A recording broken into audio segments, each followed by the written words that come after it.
My name's Dave DeBow, founder of MoneyPartnerFormula.com, and this show is built for everyday real estate investors who are actively doing deals and looking to scale using other people's money. So if you're an active real estate investor and you want to get featured on this show to talk about your own real estate and capital raising experiences, then just go to daveinterviewsyou.com. Now let's get rolling with this episode, and remember to subscribe for daily interview content. Welcome back, folks. We've got another fantastic guest zooming in from New Jersey. We got Mr. Irwin Boris, and Irwin is anything but a boring guy. However, he really does like boring when it comes to his real estate investing. I don't know if it's boring or not, but steady Eddie kind of cash flow is what he's looking for. And where he's found it is in industrial properties, multi-tenant industrial, as well as flex industrial properties. That's what we're talking about here today. Irwin, welcome to the show. Great to have you. Thank you very much for having me. All right. So for folks who aren't super familiar with the difference between different kinds of real estate assets, what would be your definition of, number one, multi-tenant industrial, and number two, flex industrial? Sure. When people think of industrial, they think of the old Rust Belt, they think of manufacturing. And that's just one part of industrial, or logistics, as we call it. So, Amazon is a big user of industrial or logistics or distribution space. So our large scale soda bottlers, beer bottlers, bakeries, FedEx, UPS, all of that, and in addition to a lot of other users. We have companies like General Dynamics, who does work for the Navy. First Data, you lose your credit card, you call American Express, they print one up and and ship it out overnight to you. That's sort of light manufacturing. Everything from beverage distributors, whether it's beer, soda, wine, they got to store their goods somewhere for the trucks to come in and out. You might have people that distribute automobile parts. We have some of those. Light manufacturing or assembly.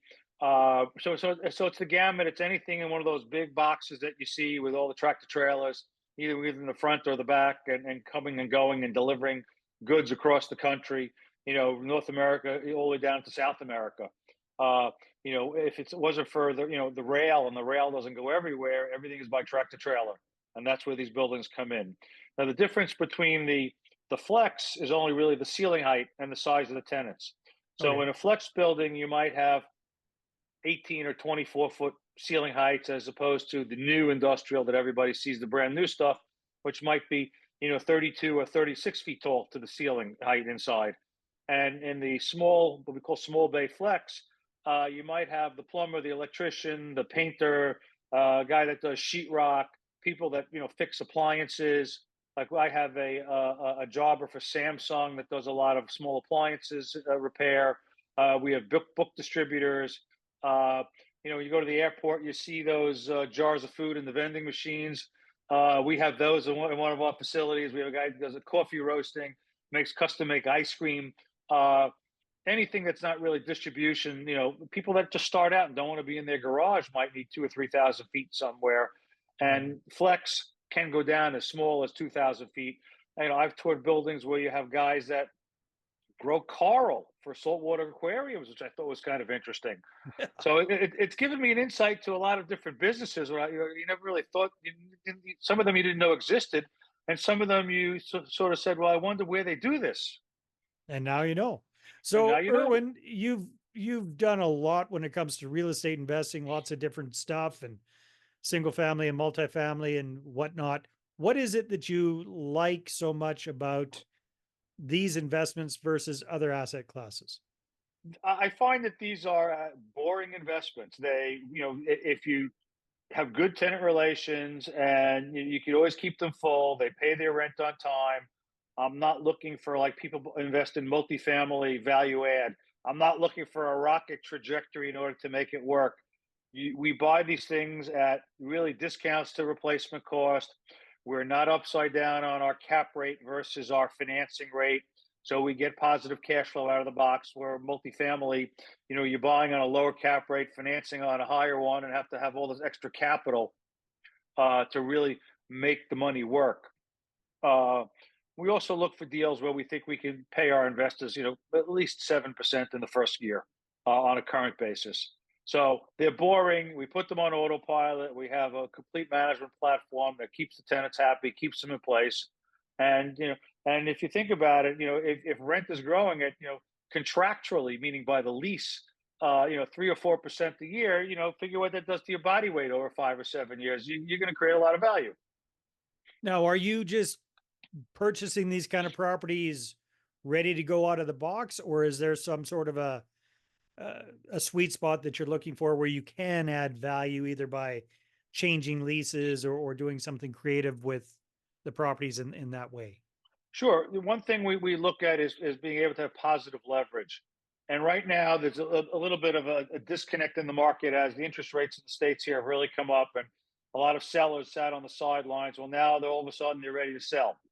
And so for us, it's about finding enough partners to do these things with, because I look at this, if I do nothing with these properties except keep them full and keep the rents growing at 3% a year, as interest rates come down, I'll create a lot of value. Mm-hmm. That's just a dislocation in the market that we're able to take advantage of probably between now and the next probably year and a half. But we look for properties where there's the ability to either fill in vacancy. It might only be 80% leased when we buy it, so we can rent it up. We're looking for rents that are below market, and we're looking for properties that have potentially excess land where we could add on to the building and expand it if needed. Sort of like covered land, but with a lot of current cash flow. So we look for a lot of things, but like the deal we just closed 2 weeks ago, we bought this from a large institutional fund and a local and their operating partner, and at $58 a square foot, I can't build the building. I can't Wow. build this building in Indiana for probably less than $110 a square foot, and then you'd first have to pay leasing commissions and for tenant improvements, at least to get the first generation tenant in there. So when people say, So "Oh, why were they selling it? I mean, it sounds like a sometimes they funds dictate to he who has the gold makes the rules." okay. So the fund, the institutional equity partner, decided that they wanted to take some chips off the table. They're looking for higher yield, so they're figuring out what's not considered for them a core investment, and so they're selling stuff in what some people might say secondary markets because they've changed their business plan. Sometimes partners just don't get together, like people get divorced. Mm. That happens too. We've seen in business. We're touring some assets the next 2 days where it's a seller that we've actually transacted with before, and I'm sort of scratching my head. Like, why are you selling? You got great tenants. One of them has 25 years left on the lease, and Wow. um, well, it's an older gentleman, and I know he's probably doing some estate planning. But I found out in a roundabout way that he's got some other things in under construction and needs some liquidity.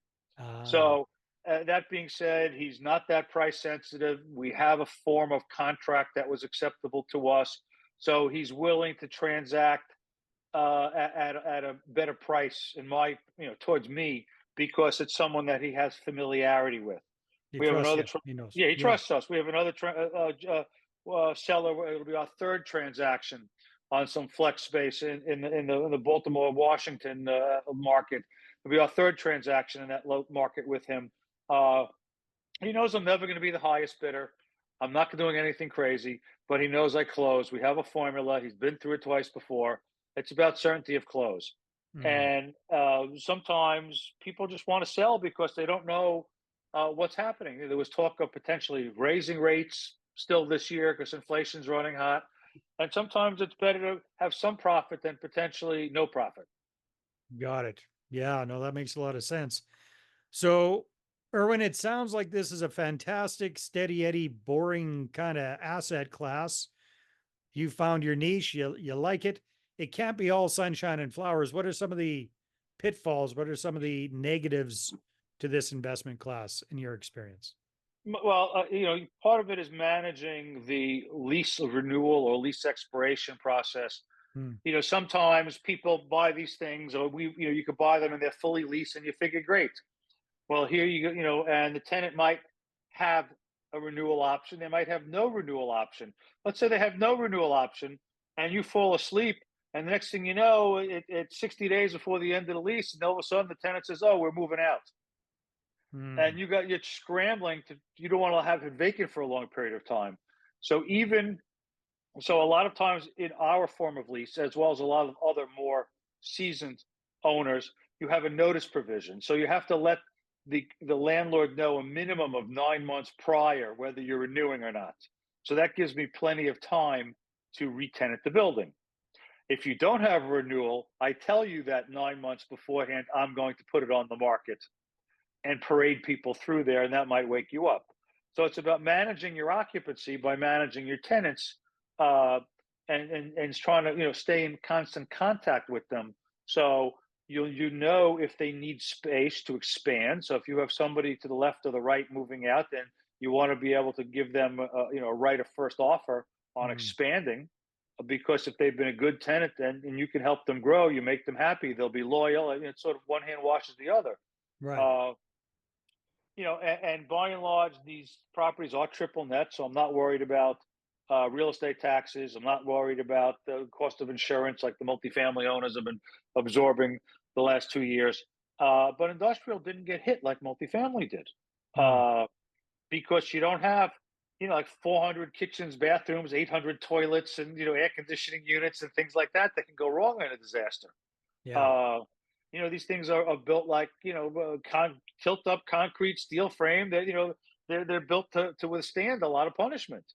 Uh, Yeah. Plus, they're not designed to be super pretty anyhow. So you're not. no, I that's mean, what I'm saying. practical. That's what it's all about, right? No, it's about being practical. It's about managing what's going on there. It's about keeping in contact with the local brokerage community and seeing what's going on, who's moving in, what are the economic conditions in general. Uh, but one thing we've really learned in the last 5 years, it's not just about what's the rent per foot, what are the market rents, what are buildings selling for. Like if you're trying to analyze apartments, you'd be looking at what are the comparable rents. What is the price per unit? What are everything selling at? For us, we sort of want to know how sticky the tenant is to the location.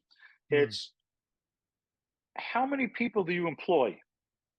What's their average tenure? What's their average commute?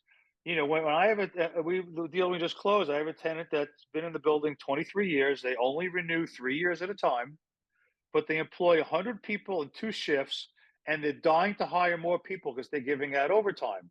And the Um, average tenure is 15 years, and it's probably a 20-minute commute.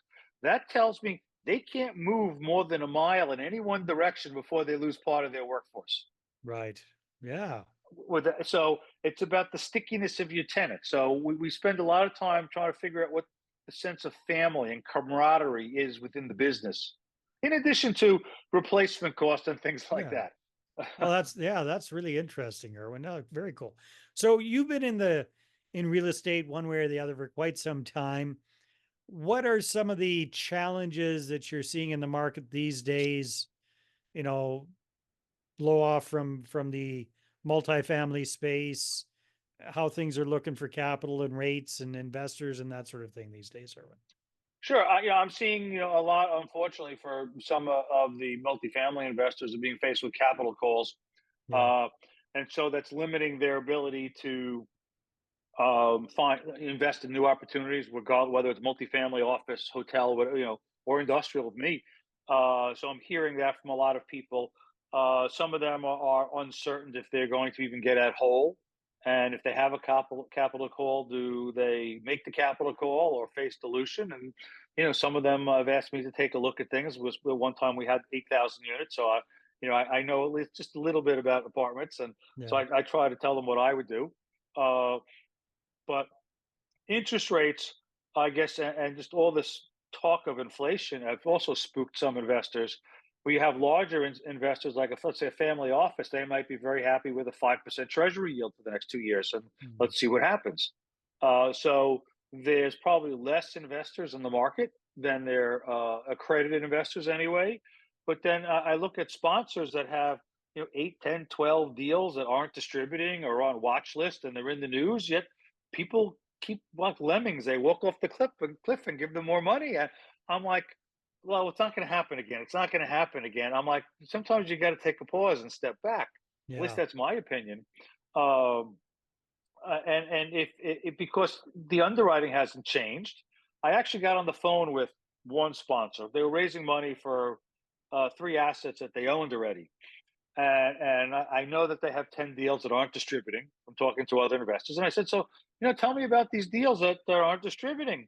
What have you learned through the cycle? And there was no mention of we should avoid floating rate debt. Nothing about a full term interest rate cap. Nothing about we should allow expenses to move a lot more in the model, so allow for fluctuation in operating expenses.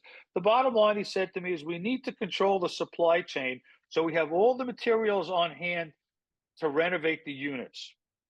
And we're not dependent upon third parties or boats or ships or contractors. I'm like, wow. I'm like, that's not the, That's not uh, the lesson you would have taken from that situation. no, Yeah. not the Yeah. lesson I would have taken from that situation. No. But so some people are afraid to change asset class. Some people are willing to look at a new asset class. Um, Yeah. but I think some investors are also just gun shy right now, so they're sitting on their cash. Yeah. Yeah. I see that a lot as well. So, Erwin, what are your plans for the next 12 to 24 months? Where are you seeing your portfolio going over the next couple of years? We currently have over 6 million square feet. There's probably Wow. $750 million of assets under management around the country. We have one apartment building left that we don't care if we ever sell. It's low leverage, and I'm 98%. I keep moving the rents, and no one moves out. Uh, we have some airplane hangars, some ground leases that we have, some other flex, and anywhere from New Jersey to Montana to Alabama, and every place in between there. Uh, so we'd like to acquire another 2 to 3 million square feet in the next year and a half, 2 years. There are plenty of opportunities out there. I've noticed we've had institutional partners over the years, and a lot of those guys are looking for distressed opportunities that they've raised this money and promised returns that I don't think will ever be achieved. Hmm. So we're dependent upon now looking for more accredited investors and more family offices that really are focused on more cash flow oriented uh, investment returns. For us, the ideal investment provides at least 50% of the total return from current cash flow and the other 50% from the appreciation. So you sort of get the best of, think of it, the best of both worlds. Hmm. You're getting cash flow every quarterly we distribute, so it's de-risking your return over time. And then at the end of the day, when we sell, and actually sometimes when they appreciate, we say to our investors, look, we can refinance and pull out another 30% and return it. And they're like, let's hold. Of course, at that point, they have half their money is out already, and they're Yeah. getting a lot higher yield. Um, it's been a very good asset class. Very good.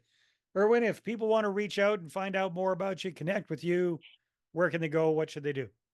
They can go to heritagegroupcapital.com, or they can email me. It's Irwin at heritagecapitalgroup.net. You can put Irwin Boris in the search field of Google. You'll find me. I'm highly searchable. I speak at a lot of conferences and industry events. And we have a couple, and make all the inquiries you want. We respond to all the inquiries through our website. I respond to emails from people who are interested in learning more about what we do. Sounds good. Well, thank you very much for your insights. This has been great. No, my pleasure. Thank you for letting me share. All right, everybody, take care. We'll see you on the next episode. Hey there, I really hope you enjoyed that episode. And as always, if you want to listen to more daily interview content, make sure you subscribe. And if you're an active real estate investor and you're doing deals and you'd like to get featured on this show, then just head over to daveinterviewyou.com. Now, at moneypartnerformula.com, we help real estate investors to create a process for predictably getting capital so they can do more deals without relying on hard money lenders or the banks. We do this by building them a private capital marketing system. Now, if you want help turning yourself into a big money capital attraction machine, then book a call with our team to see how we can help. Just visit moneypartnerformula.com to find out more. All right, take care, and we'll see you on the next interview.